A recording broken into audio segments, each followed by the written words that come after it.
یا علی مدد. Otherwise, Rai Abu Ali Missionary, wise number 330, recorded by Mehendi Momin at Sugarland, Texas. اللهم صل على محمد المصطفى وعلى محمد المصطفى إلى قيامه.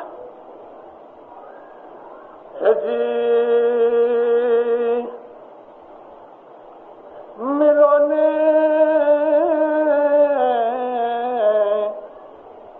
ملا بوری کی سرو ملی کری کریو کمائی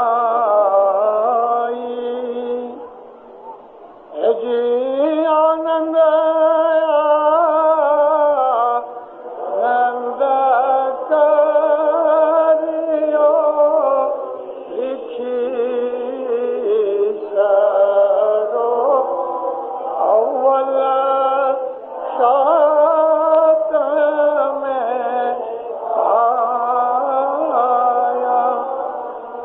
حضرت امام پر صلوات اللہ. میں نے دوسرا پاٹ پہلے پڑھا ہے اور پہلا پاٹ میں نے بعد میں پڑھا ہے. میرا اس میں مقصد ہے، مقصد یہ ہے کہ جماعت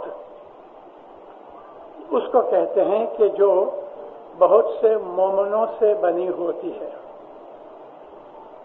رسول پاک صلی اللہ علیہ وآلہ وسلم فرمایا ان اللہ مع الجماعت، تحقیق اللہ جو ہے وہ جماعت کے ساتھ ہے. اور اس کے لیے کہ صدر دین فرماتے ہیں کہ تم ملو اور لوگوں کو ملاؤ اور کمائی کرو، عبادت کرو، نیکی کرو، اس لیے کہ تم لوگ خوش نصیب ہو، خوشیاں مناؤ.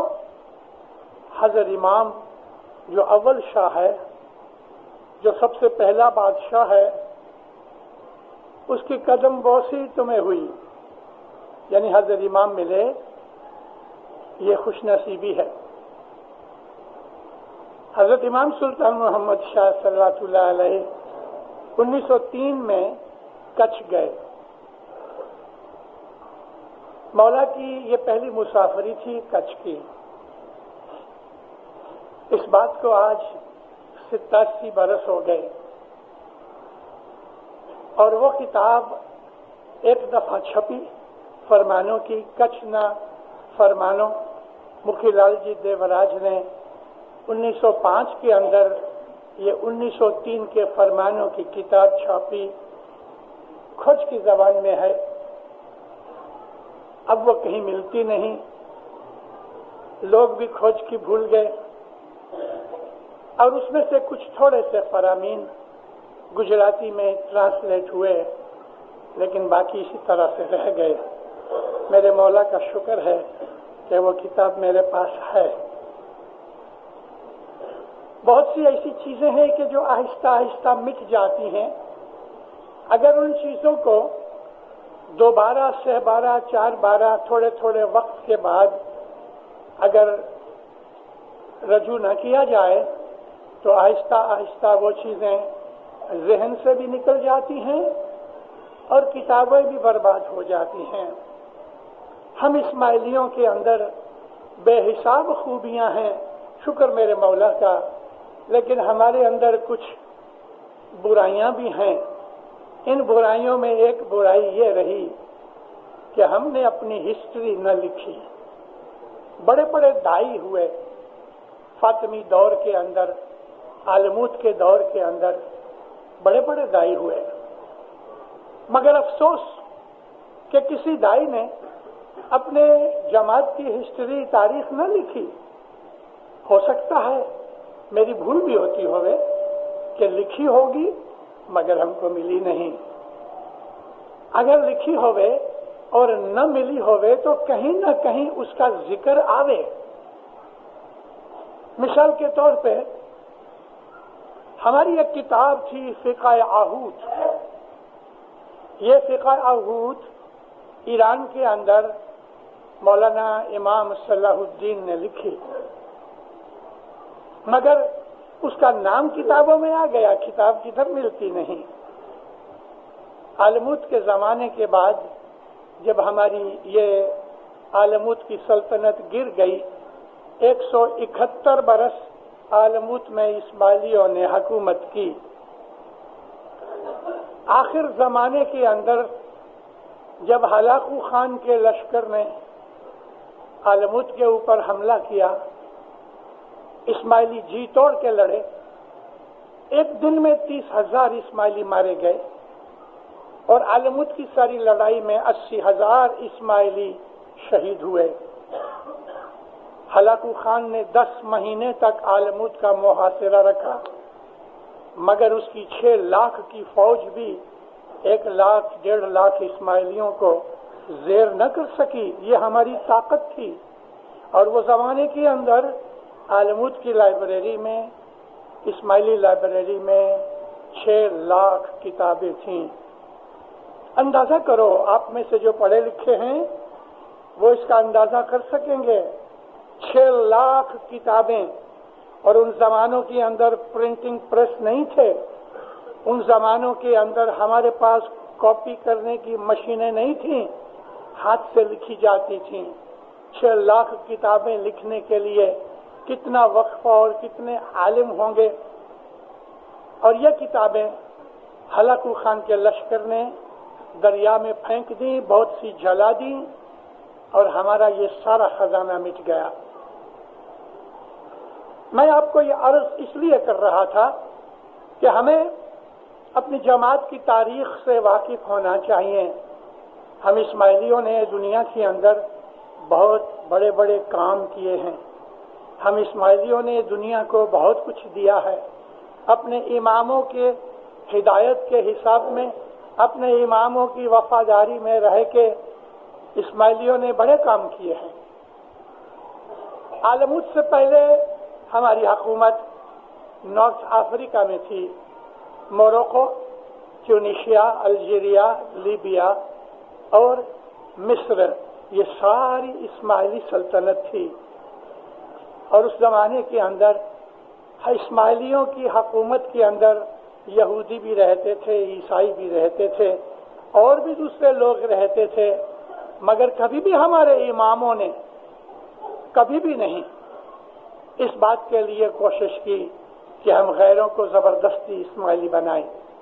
ہم نے کبھی ایسا نہیں کیا، کیونکہ جو مذہب ہے لا تقنطوا من رحمت اللہ کے حساب سے کہ خدا کی رحمت سے نا امید نہ ہونا، جس کے اوپر رحمت اترتی ہے اس کو خدا ہدایت کا رستہ بتا دیتا ہے.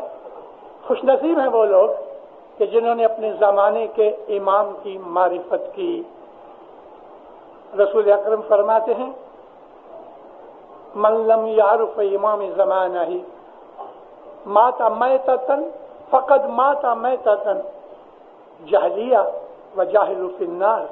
وہ لوگ من لم یعرف امام زمانہ ہی، جس نے اپنے زمانے کے امام کی شناخت نہیں کی، فقد مات میتۃ جہلیہ، وہ جاہل کی موت مر گیا.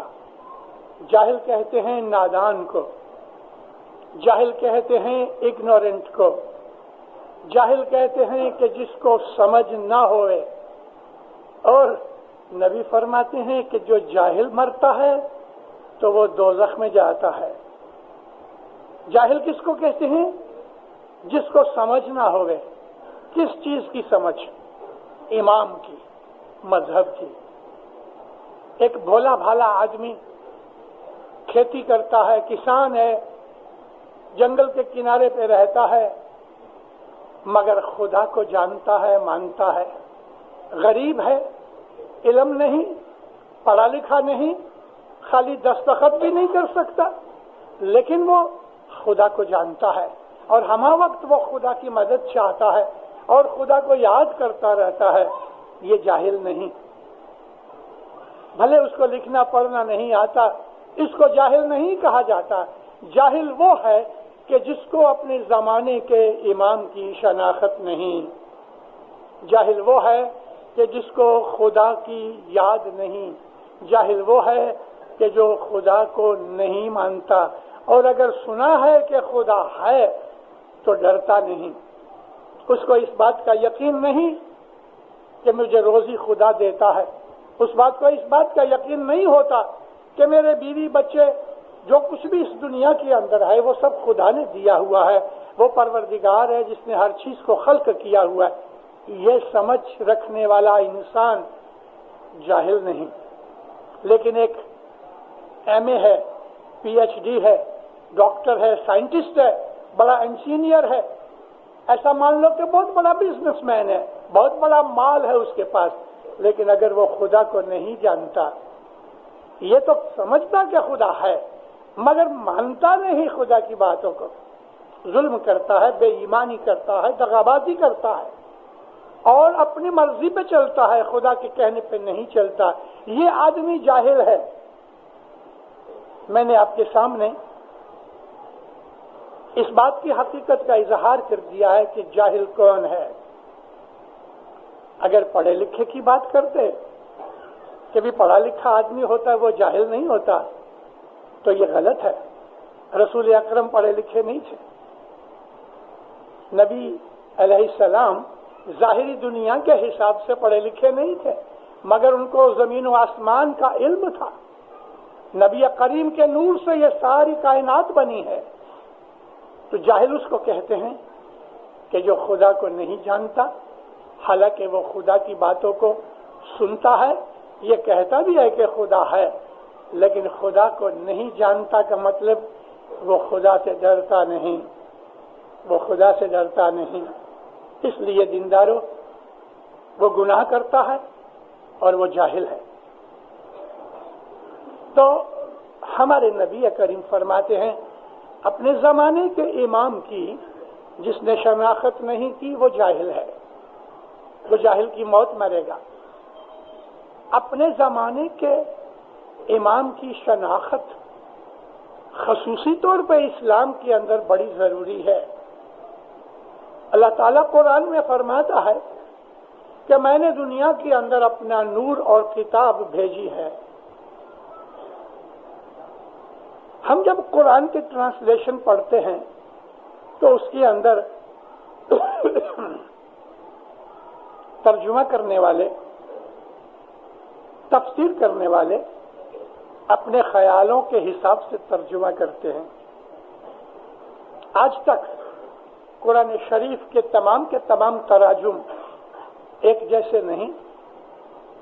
حالانکہ 1400 سال ہوئے، سینکڑوں نہیں ہزاروں بڑے بڑے عالم، عربی جاننے والے صرف نہیں لیکن ان کی مادری زبان بھی عربی تھی، ایسے جیسے جید عالم پیدا ہوئے انہوں نے قرآن شریف کے تراجم کیے.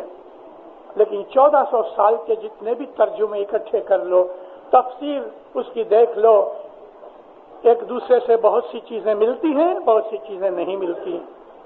کیا وجہ ہے؟ حالانکہ ان کی مادری زبان عربی ہے اور بہت بڑے عالم بھی ہیں، لیکن ان عالموں کے اندر جو اختلافات ہیں ترجمے اور تفسیر یا تعویل کے حساب سے، یہ چیز ظاہر کرتی ہے کہ قرآن شریف کو جاننا آسان نہیں. یہ چیز ظاہر کرتی ہے کہ قرآن شریف جو ہے وہ خصوصی طور پہ تھوڑے ہی آدمی ہیں، تھوڑی ہی شخصیتیں ہیں کہ جن کو خدا تعالیٰ نے اپنا علم دیا ہے. اور اس کا خلاصہ بھی قرآن شریف میں ہے کہ وہ لوگ کہ جو علم میں راسخ ہیں، اور اس کے اندر پلورل سینس میں یعنی صیغہ جمع میں کی ہیں. راسخ صیغہ واحد ہے، راسخون صیغہ جمع ہے. اور فرماتا ہے کہ جو راسخون فی العلم ہے، سنگل آدمی نہیں ہے، جمع کا صیغہ ہے، راسخون فی العلم. یہ چیز بھی ظاہر کرتی ہے کہ وہ ایک نہیں زیادہ ہوں گے اور ہر زمانے میں ہوں گے. یہ اشارہ ہمارے اماموں کی طرف ہے. ایک بات اور ایسی بہت سی باتیں آپ خود بھی سوچا کرو کہ قرآن شریف جب نازل ہوا تو کہاں نازل ہوا؟ خدا نے لکھ کے آسمان سے تو کچھ بھیجا نہیں تھا. نبی کریم بیٹھے بیٹھے مراقبے میں آنکھیں بند کر کے چلے جاتے تھے. لوگ بیٹھے ہوئے ہیں، تھوڑی دیر کے بعد حضور آنکھیں کھولے تو فرماتے تھے مجھے وحی آئی. تو بعض جو کاتب وحی تھے وہ لکھ لیتے تھے. کبھی کبھی رسول اکرم نیند میں سے اٹھ کے کہتے تھے کہ مجھے وحی آئی. اور کبھی کبھی ایسا بھی ہوتا تھا کہ رسول اکرم کو ایک آدمی ملنے آتا تھا. عموماً یہ چیز جو میں آپ کو عرض کرتا ہوں یہ تو ہمارے اہل سنت کی کتابوں میں بھی لکھا ہوا ہے اور حدیث میں بھی لکھا ہوا ہے کہ خصوصی طور پہ جب جبریل علیہ السلام کسی انسانی شکل میں آتے تھے اور آتے تھے،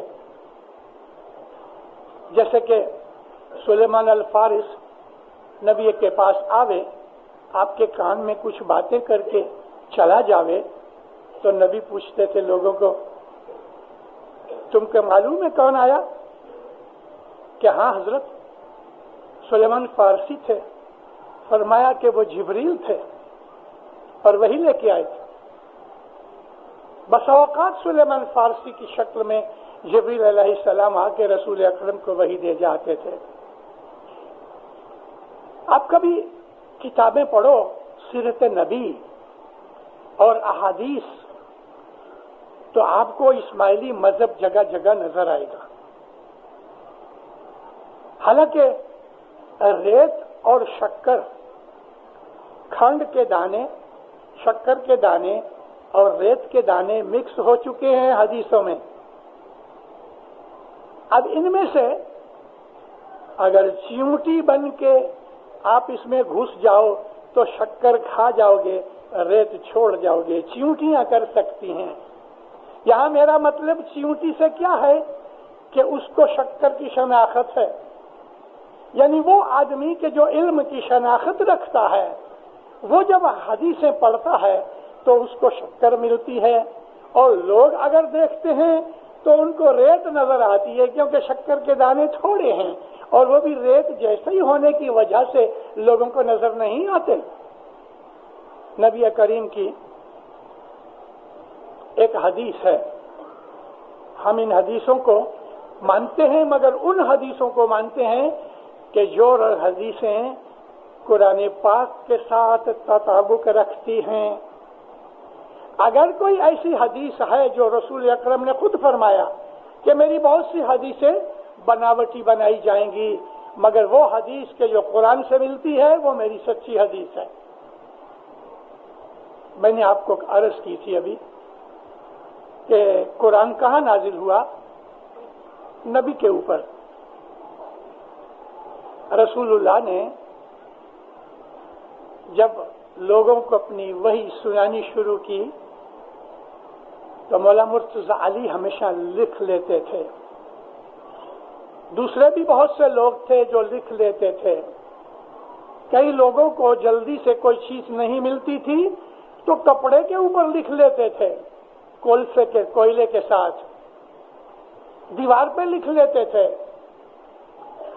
کاغذ وہ زمانے کے اندر نایاب تھا، کپڑے پہ لکھتے تھے، پتھر کے ٹکڑوں پہ لکھ لیتے تھے.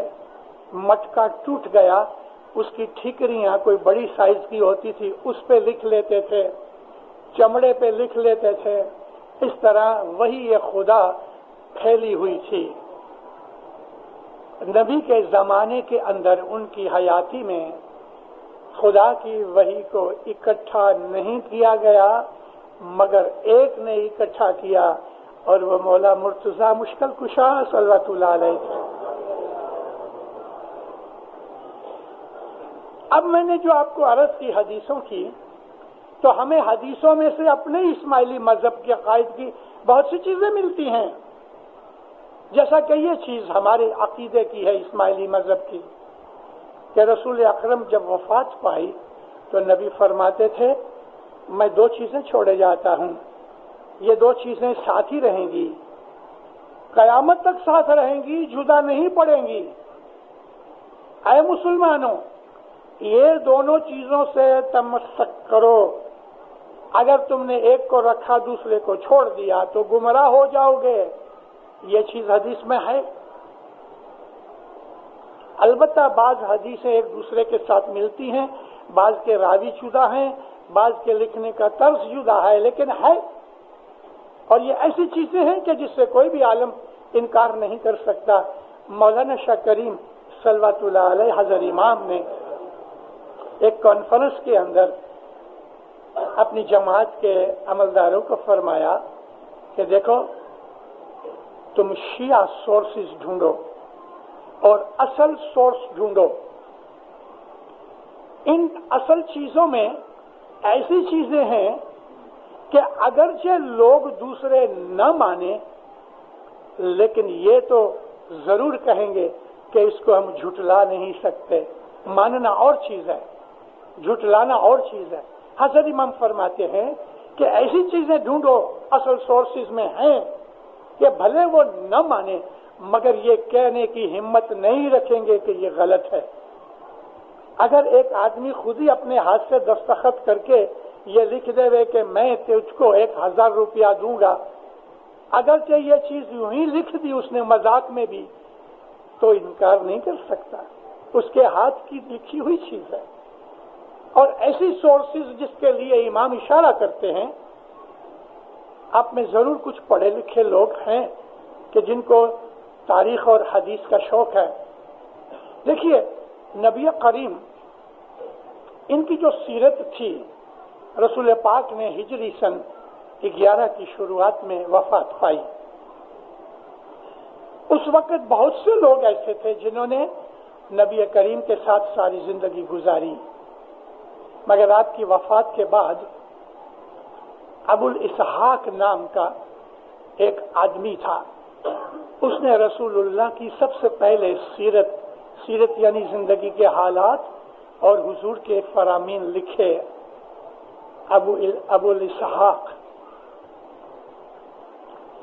وہ ایک سورس ہے جو آج ملتی نہیں، مگر اس کی جو سیکنڈ سورس ہے، اور وہ سیکنڈ سورس ابن ہشام ہے. ابن ہشام آج اس وقت دنیا بھر کے جتنے بھی علماء ہیں وہ ابن ہشام سے ساری حدیثیں لیتے ہیں، مگر ابن ہشام پہلا آدمی نہیں، اس کے پہلے ابو الاسحاق تھا، اور ابن ہشام نے ابو الاسحاق سے لی. اور اس کے بعد یہ تمام حدیثیں جن کو ہم کہتے ہیں بخاری کی حدیث ہے، مسلم کی حدیث ہے، ابن ماجہ کی ہے، اور اسی طرح سے وامق کی ہے، اور جتنی بھی احادیث ہے وہ تمام حدیثوں کا جو لباب ہے وہ ابن ہشام سے آیا. لیکن ابن ہشام سے پہلے ابو الاسحاق تھا. اب ابو الاسحاق ہمیں کبھی نہیں ملا تو کم از کم ابن ہشام کو پکڑو. اس کے بعد کے بہت سے ترجمے جو ہوئے ہیں ان میں رد و بدل ہو چکا، کیونکہ ہر آدمی اپنی سمجھ کے حساب سے ہی وہ کہے گا. اب جو میں واعظ کر رہا ہوں آپ کے سامنے تو میں کیا کہہ رہا ہوں وہ میں مانتا ہوں، میں نے پڑھا ہے اپنے نظریے سے، میں جو سمجھتا ہوں، میں جو مانتا ہوں، میں وہ آپ کے سامنے رجوع کر سکتا ہوں. میرا یہ مطلب اور دعویٰ نہیں کہ میں نے کہا ہے وہی سچا ہے. ہو سکتا ہے کہ کہیں میں نے غلطی بھی کی ہوئے کہ جس غلطی کا احساس مجھے نہیں ہے، مگر ایک ایسی شخصیت ہے کہ ہمارے اندر اگر 10 مشنری الگ الگ باتیں کرتے ہوئے، مگر ایک ایسا امام ہمارے درمیان بیٹھا ہے کہ جو ہمیں کہتا ہے یہ سچ ہے، اور ہماری گردنیں جھک جاتی ہیں حضرت امام کے فرمان کے سامنے، وہ حق ہے.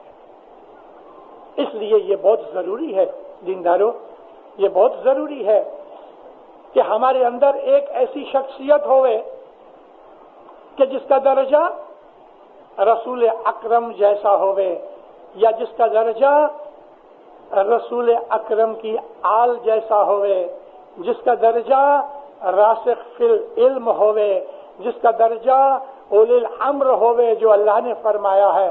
وہ کون ہے؟ چاروں طرف دنیا میں ڈھونڈو، میں بہت برس ہوئے ایک دفعہ میں کہیں واعظ کر رہا تھا. اب مجھے یہ خیال نہیں رہا کہ افریقہ تھا یا یورپ وغیرہ تھا، مگر میں نے واعظ میں یہ کہا آج ساری دنیا میں دیکھو کتنے شخص ہیں کہ جو اپنی مرشد ہونے کا یا امام ہونے کا دعویٰ کرتے ہیں. ایک تو ہے پوپ، عیسائیوں کا پوپ. اس کا دعویٰ کیا ہے کہ میں عیسیٰ نبی کا پوپ ہوں. پوپ کہتے ہیں خلیفہ کو. وہ عیسیٰ نبی ہونے کا دعویٰ نہیں کرتا، وہ عیسیٰ علیہ السلام کا حواری یا اس کا صحابی یا اس کے خلیفہ کے طور پہ. اور دنیا بھر کے جو کیتھولکس ہیں وہ پوپ کو مانتے ہیں. کروڑوں ایسے عیسائی ہیں جن کو پروٹیسٹنٹ کہتے ہیں، وہ پوپ کو نہیں مانتے، کیونکہ عیسائیوں کے اندر 71 فرقے، عیسائیوں میں 71 کے 72 فرقے ہیں. اسی طرح سے سارے کے سارے عیسائی اس کو نہیں مانتے، مگر پوپ ہونے کا اس کو دعویٰ ہے. ایک دوسرا آدمی ہے جس کو دلائی لاما کہتے ہیں. وہ یہ دعویٰ کرتا ہے بدھ مذہب کے ایک فرقے کی طرف سے کہ میں ان لوگوں کا امام یا بڑا یا گرو یا مرشد کچھ بھی کہہ لو. اس کا نام ہے دلائی لاما. کہ 1962 سے چائنا نے دلائی لاما کو اس کے تاج و تخت سے تبت میں سے نکال دیا اور دلائی لاما آج کل انڈیا میں رہتے ہیں. گئے مہینے ہمارے پاس ادھر کینیڈا میں آئے تھے. یہ 3 شخصیتیں ہوئیں، 2 ہوئی. تیسری شخصیت جو ہے وہ بوہرا جماعت کے اندر ہے کہ ان کے اندر دائی مطلق کے نام پر ان کا جو رہبر ہے وہ کبھی امامت کا دعویٰ نہیں کرتا مگر دائی کا دعویٰ کرتا ہے. بوہرے دنیا کے اندر تقریباً 40 لاکھ جتنے ہیں، واللہ علم بالصواب. مگر ان لوگوں کا جو دائی مطلق ہے اس کی بڑی عزت کرتے ہیں، اور امام کے طور پہ تو نہیں مگر ضرور ایک دائی المطلق یا پیر کے درجے کے طور پہ اس کو درجہ دیتے ہیں. اسی طرح سے آج کی دنیا میں اور بھی ایسے بہت چھوٹے چھوٹے ہو گئے. مگر حال ہی میں تھوڑے برس ہوئے جاپان کا بادشاہ گزر گیا جو شنٹو مذہب کے حساب سے خدا کا اوتار تھا. ابھی 15 دن پہلے جاپان کے نوے بادشاہ کے ایمپرر کی جو تاج پوشی ہوئی تو اس نے کہہ دیا کہ میرے پاس کوئی ایسی خدائی قوت وغیرہ نہیں ہے کہ جو میرے باپ اس بات کا کلیم کرتے تھے، تو ہم اس کو خارج کر دیتے ہیں. میں نے اس واز کے اندر اس کو ساتھ لیا تھا کیونکہ بدھ مذہب کے اندر جس طرح دلائی لاما کا حساب ہے، شنٹو مذہب کے اندر جاپان کے اندر جو بادشاہ تھا وہ خدا کا مظہر مانتے تھے. دنیا کے اندر اور گھومتے ہیں تو ایسے چھوٹے موٹے تو بہت دکھتے ہیں. 100 برس پہلے یا اس سے تھوڑا کم احمدی لوگ جو تھے، قادیان ایک شہر ہے امرتسر سے 70-72 میل پہ، تو وہاں گئی صدی میں ایک آدمی پیدا ہوا جس کا نام تھا غلام احمد. اس غلام احمد نے پہلے تو اپنے آپ کو مرشد کا دعویٰ کیا، پھر امام کا دعویٰ کیا، پھر نبی کا دعویٰ کیا اور رام اور کرشن ہونے کا دعویٰ کیا، اور ایک الگ فرقہ بن گیا جس کو احمدیہ کہتے ہیں. ہمیں اسماعیلیوں کو کہا گیا ہے ہم کسی بھی مذہب کے خلاف گالیاں نہیں دیتے، ہم کسی مذہب کی بھی نقطہ چینی بری نظر سے نہیں کرتے، ہاں علمی نظر سے ضرور کرتے ہیں، مگر ہمارا خاص یہ ہمارے اماموں کی طرف سے حکم ہونے کی وجہ سے یہ ہمارا یعنی رجحان رہا کہ ہم تمام دنیا کے مذاہب کی عزت کرتے ہیں. ہر انسان کو حق ہے اس بات کا کہ اس کی مرضی میں آئے وہ اس کی عبادت کرے یا اپنے طریقے پہ چلے. ہر انسان کا حق ہے، اور اللہ تعالیٰ نے سورہ بقرہ میں اس بات کے لیے کہہ دیا ہے لا اکراہ فی الدین، دین میں کوئی زبردستی نہیں، کوئی نہیں. یہ قرآن پاک کا حکم ہے. خدا تعالیٰ کو ماننا ہے مانو، نہیں ماننا تمہاری مرضی، اس میں کوئی زبردستی نہیں ہے۔ اگرچہ تاریخ میں اس قسم کے واقعات بنے گئے ہیں کہ تم یہ مانو نہیں تو ہم کو مار ڈالیں گے، اور ایسا ہمارے ساتھ بہت ہوا ہے، ہماری ہسٹری میں ایسا بہت ہوا ہے۔ ہم اسماعیلیوں کو مجبور کیا گیا کہ تم اسماعیلی مذہب کو چھوڑ دو، یہ مذہب مانو نہیں تو مار ڈالیں گے، اور جب انہوں نے کہا کہ ہم مرنے کو تیار ہیں تو ان کو مار ڈالا گیا، مگر ان اسماعیلیوں نے اپنے طریقے کو نہیں چھوڑا۔